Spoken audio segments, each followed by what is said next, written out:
Hey all you Bobcats and Bobkittens, welcome to episode 21 of Connect TV. I hope that you and your families are doing great, that you're in good spirits, and that you remain healthy, safe, and strong.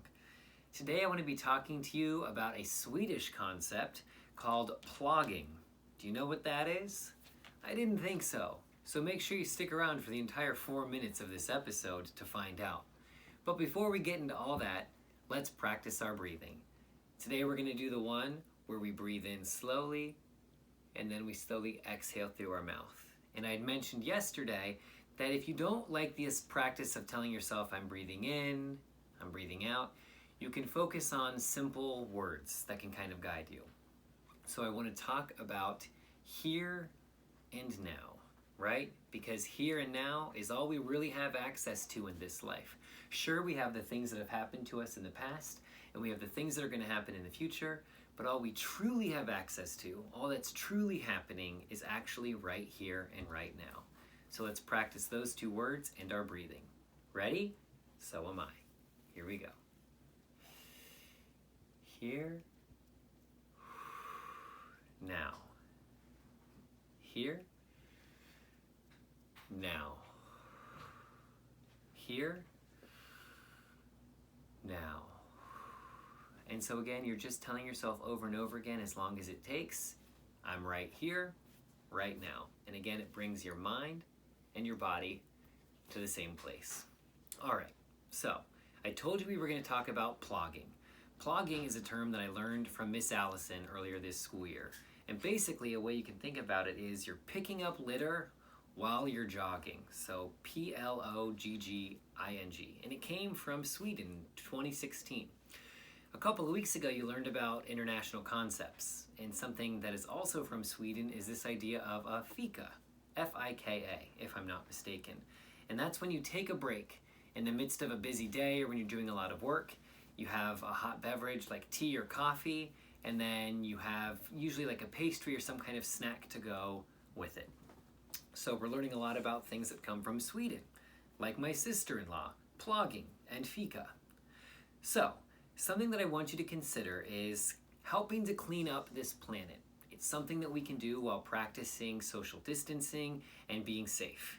You don't have to jog to plog. I mean, basically the idea is you get exercise, and if you see a piece of litter, you pick it up and you toss it.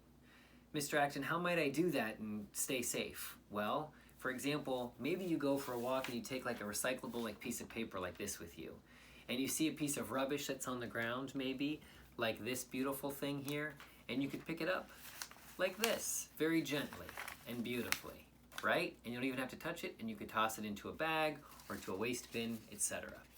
So I want you to think about how you can help to clean up this planet.